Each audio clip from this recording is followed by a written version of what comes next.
E aí, tudo bem? Vinícius Cardoso, do Mundo dos Bancos, para mais um vídeo. Vinícius, eu tô com uma dúvida, tô com um problema aqui na Nubank e eu quero conversar com um atendente Nubank. Como é que eu faço?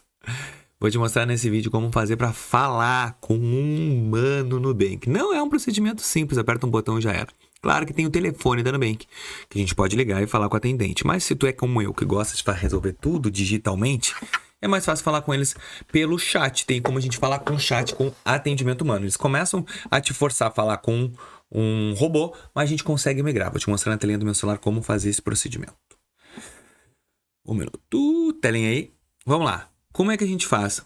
Tá vendo aqui que tem um olho e tem um ponto de interrogação? Tu vai clicar no ponto de interrogação, lá no cantinho. Agora tem o Me Ajuda. Tu vai descer a tela e tu vai botar entrar em contato. Aqui, ó, tu pode botar meus chamados, que é o que a gente tem com eles, ou falar em libras, tá? Se tu quiser aqui, se eu não me engano, não sei se tem telefone, saque, Nubank. Eu acho que tem. Não tem. Não. Aqui, ó, canais de atendimento Nubank. Ó, aqui tá os telefones da Nubank, caso tu precise, tá? Pra ligar pra eles, tu pode solucionar também por ali. Mas se tu quer falar com o atendente por aqui, que nem eu te falei que dá pra fazer, então tu vai botar em entrar em contato, conversar pelo chat. O que vai acontecer? Eles vão colocar isso aqui, tá? E aí tu vai botar assim, ó. Preciso falar com um atendente. Ó, e espera. Essa hora tem que ser chato. Tu vai bater na tecla, quero falar com o atendente, ele vai te dar uma resposta automática. Tu vai dizer, ó, para atender mais rápido, explica uma mensagem sobre o que quer falar. Preciso falar com atendimento humano. E assim tu vai ir.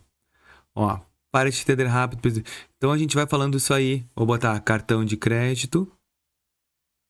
Por exemplo, se a sua dúvida for cartão de crédito.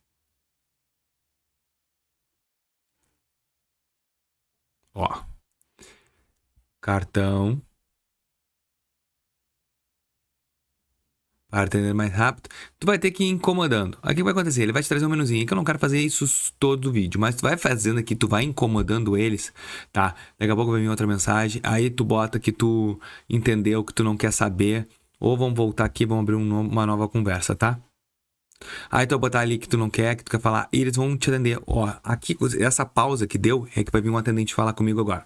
Isso aqui é normal. O robô parou de atender, daqui a pouco entra o chat. Tu pode fechar aqui normal e esperar. Quando tiver uma notificação, ele vem falar contigo, ó, porque eu abri aqui já, ó, solicitação por chat. Ó, aguarde. Então, ó, chat em progresso. Então já tá aqui dentro do chat, já tá a solução. E, opa, e daqui a pouco eles vão me chamar. Então, assim que tu consegue falar com o atendente pelo chatzinho da Nubank, tá bom? Espero que vocês tenham gostado e até o próximo vídeo. Valeu!